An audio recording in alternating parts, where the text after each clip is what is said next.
Welcome into Falcons Today by Chat Sports. Matthew Peterson here with some news on today's show. A rare news dump, unfortunately, some good news and then some bad news to cover on this edition of the show. And let's get started with some of the bad news, unfortunately. Tom Pelissero tweeted out, Falcons punt returner Avery Williams is out for the season because of an ACL injury suffered in practice last week, Coach Arthur Smith said. So we'll talk about the injury, what this means for Atlanta, and some possible early replacements. But we have some good news to get to as well, a signing to report on. The Falcons themselves broke the news. We have signed defensive lineman Carlos Davis. So let's get to know Carlos Davis a little bit, what to expect out of this, and then we'll wrap up the show talking about Avery Williams. Now, if you are looking for a Falcons News YouTube channel, we are the home for it. I don't know many other YouTube channels out there. They're going to be covering every signing and every single move and transaction, but I know we are. So hit that sub button down below if you're looking for a Falcons YouTube channel with free content all off season long. Some background information on Mr. Carlos Davis. He was a 7th-round pick out of Nebraska by the Steelers back in 2020. He's 6'2", 320, so he's got really good size, and he's probably someone that's going to be moving around early downs for a nice rotation.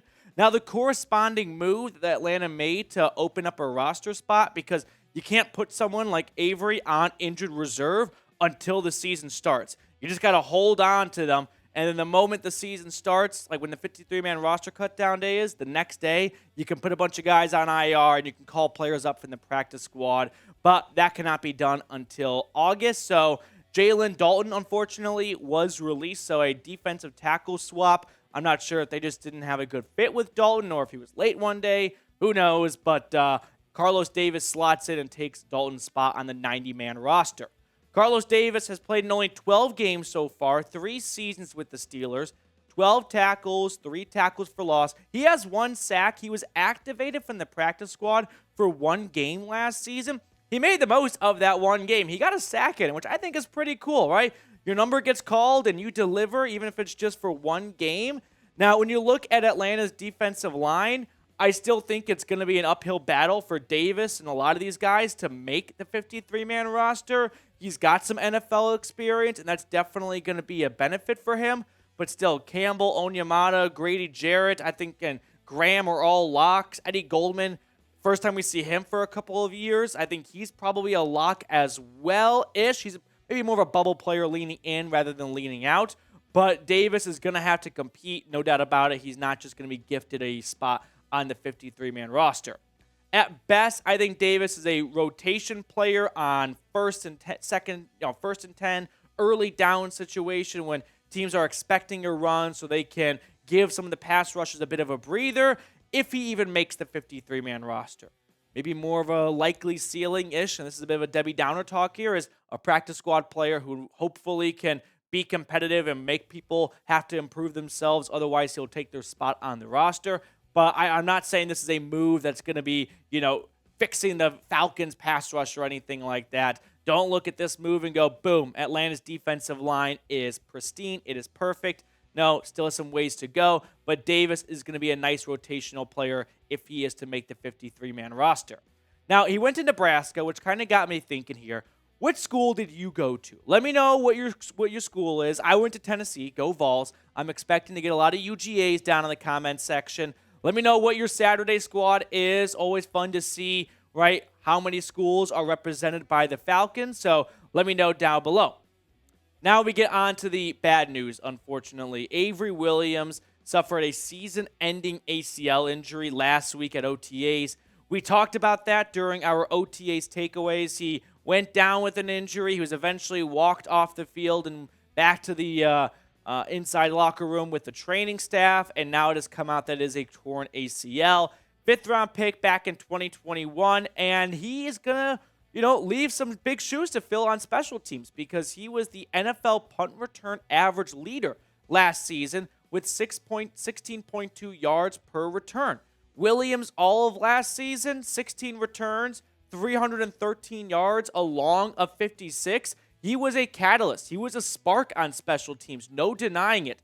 So we knew that he offered a lot of versatility two-way player, had some run at DB, some wide receiver, some running back, and unfortunately for the former fifth-round pick, his season appears to be done before it even gets started. So let's show the guy some love. Type 35 down in the comment section to wish Avery a speedy recovery. ACL injuries are never good, especially when you're a day 3 draft pick that really has to prove their worth every single season and is not given the benefit of the doubt. These can be big setbacks, so let's show the guy some love. Type his jersey number down in the comment section.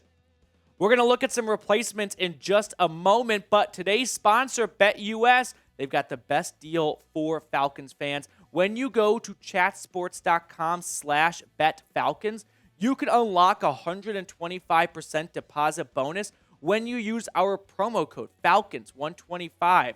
So if you're looking for some place to put some cheddar down on, say, Game 3 of the NBA Finals, I'm riding with the Nuggets -2.5. Maybe even the under, right? Maybe the Nuggets come in there and they just shock the Heat a little bit and they win like 100-81 or something like that. So give me the Nuggets. I also like the under. If you want to ride with me, you want to fade me, make all of your picks at chatsports.com/betfalcons and use that link and the promo code FALCONS125 to get a 125% deposit bonus. Now some replacement options. First, in-house. You got a really good option in Cordarrelle Patterson. Now, CP84 has been amazing in his career at kick returns, not necessarily punt returns. He actually has very little experience in punt returns because they're very different things, right? Punt returns, you need to be able to go from 0 to 60 like that. Kick returns, you get some runway to build up that speed and be a bowling ball coming the opposite direction. Punt returners got to be a bit quicker, a bit twitchier and whatnot. That's not necessarily Patterson's forte. Scotty Miller has some legs to him. We'll look at the other 3 guys in just a moment. But Cordarrelle Patterson in his career as a kick returner, one of the best the NFL has ever seen.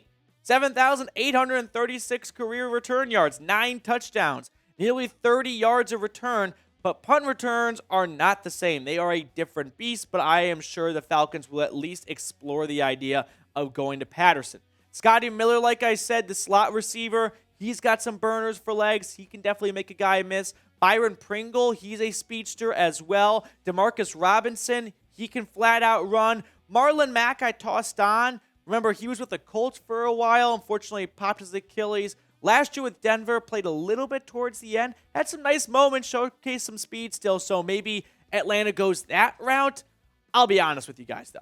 You can probably expect the Falcons to sign a speedy receiver you and I have never heard of before, because that tends to be the move when someone gets injured in June and you got to fill their spot on the 90-man roster. If I had to take my prediction one step further, Atlanta might add someone just to have for training camp and whatnot, but they will probably be looking at the other 31 teams' rosters very closely, and when NFL cut day comes, they could be a team that looks for a return guy that was released by the Vikings, the Rams, the Seahawks, whatever, and then poach him off the waiver wire and go, I know that team didn't have an extra spot in their receiver room, but we could really use you on special teams. So I can, early predictions say that might be the route that Arthur Smith and Terry Fontenot go. That's going to be it for today's show. Thank you all so much for tuning in, taking some time out of your day to catch up with us here at Falcons Today. We're going to sign off and see everyone later.